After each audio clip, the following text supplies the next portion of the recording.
জাতীয় সড়ক যশোর রোড সহ চাকদা রোড ও বাগদার গুরুত্বপূর্ণ রাস্তা বিপদমুক্ত করতে এবার তৎপর পৌরসভা। রাস্তার ধারে যত্রতত্র রাখা যাবে না বাইক সাইকেল, বেআইনি ঘোষণা করা হয়েছে অস্থায়ী দোকানগুলোকেও। নোটিশের পর এদিন উচ্ছেদে নামল পৌরসভা। অতীতে বহু সময় সংকীর্ণ হয়ে আসা ঘিঞ্জি রাস্তার কারণে দুর্ঘটনার সম্মুখীন হওয়ার ঘটনা নজরে এসেছে প্রশাসনের।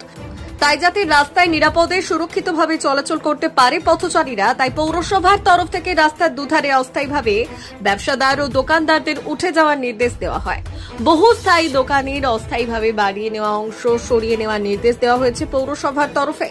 প্রতিদিন জাতীয় সড়ক সহ এই রাস্তা ব্যবহার করে হাজার হাজার মানুষ যাতায়াত করেন। এদিন বনগাঁ ট বাজার এলাকায় থেকে হাসপাতাল কালীবাড়ি মোড় পর্যন্ত ফুটপাত দখলমুক্ত করার কাজে নামল পৌরসভা। অস্থায়ী ব্যবসাদারদের ব্যবসার জন্য অন্যত্র সরিয়ে নিয়ে যাওয়ার পরিকল্পনাও রয়েছে বলে জানা গিয়েছে। তবে কোনোভাবেই গুরুত্বপূর্ণ রাস্তার ফুটপাত দখল করা যাবে না বলেই জানিয়ে দেওয়া হয়েছে প্রশাসন ও পৌরসভার তরফে। বনগাঁ পৌরসভার পৌরপ্রধান গোপাল শেখ জানালেন, যশোর রোড থেকে শুরু করে কুমুদিনীর মতো স্কুল রয়েছে, ফলে দুর্ঘটনা প্রবণ এলাকাগুলিতে নিরাপত্তা সুনিশ্চিত করতে পাকা রাস্তা ও ফুটপাত দখলমুক্ত রাখার জন্যই এমন উদ্যোগ। প্রশাসনের এমন উদ্যোগকে সাধুবাদ জানিয়েছেন এলাকার সচেতন নাগরিকরা। আজ চাকদা রোড বনগাঁ ট বাজারের সম্মুখ হইতে আমরা হসপিটাল কালীবাড়ি মোড় পর্যন্ত যে ফুটপাত আছে, সেই ফুটপাতের ওপরে যে অস্থায়ী ব্যবসায়ীরা যারা ব্যবসা করছেন ফুটপাতকে দখল করে তাদেরকে তাদের ব্যবসা তাদের নির্দিষ্ট জায়গায় সরিয়ে নেওয়ার জন্য আমরা আবেদন রাখছি।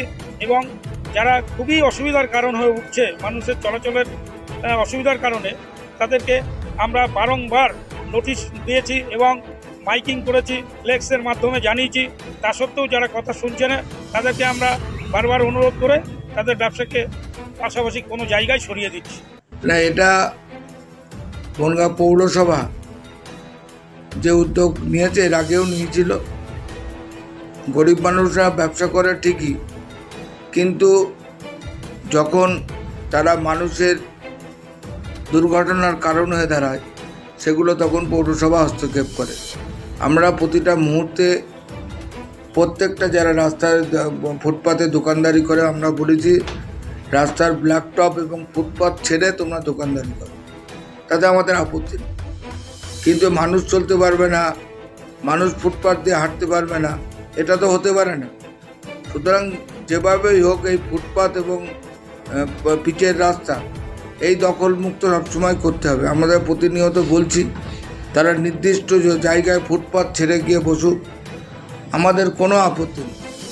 কিন্তু ফুটপাত দখল করে মানুষের মৃত্যুর কারণ হবে, এটা আমরা কোনোভাবেই পৌরসভার থেকে বরদাস্ত করব না। এবং রাজ্য সরকারের নির্দেশ আছে, তাই বনগাঁ পৌরসভা এবং পুলিশ প্রশাসন যৌথভাবে আজকে অভিযানে নেমেছিল। আপনি কি আর্মি, সিআরপিএফ, বিএসএফ, কেপি, ডব্লিউবিপির মতো সশস্ত্র বাহিনীতে কেরিয়ার গড়ার স্বপ্ন দেখছেন? তাহলে চিন্তা না করে এখনই ফোন করুন। চাঁদপাড়া ডিফেন্স একাডেমিতে আমরা আপনাকে প্রতিরক্ষা বিষয়ক পরীক্ষায় লিখিত ও শারীরিক উভয় ক্ষেত্রে সফল হওয়ার জন্য প্রস্তুত করায়। একমাত্র আমরাই 100% চাকরির গ্যারান্টি দিয়ে থাকি। আমাদের অভিজ্ঞ প্রশিক্ষকরা প্রতিটি ধাপে আপনাকে গাইড করেন, আপনার স্ট্রেংথ, ডিসিপ্লিন এবং কনফিডেন্স গড়ে তুলতে সহায়তা করেন। এখানে থাকছে প্রপার ফিজিক্যাল ট্রেনিং, সাথে থাকছে 24/7 ডিজিটাল স্মার্ট ক্লাসরুমে ক্লাসের সুবিধে, থাকছে special math class, special English class, special Hindi class. Chandpara defence একাডেমিতে প্রপার মেডিকেল টেস্টের পরেই কিন্তু ভর্তি নেওয়া হয়। তাহলে আর দেরি না করে এখনই ফোন করুন।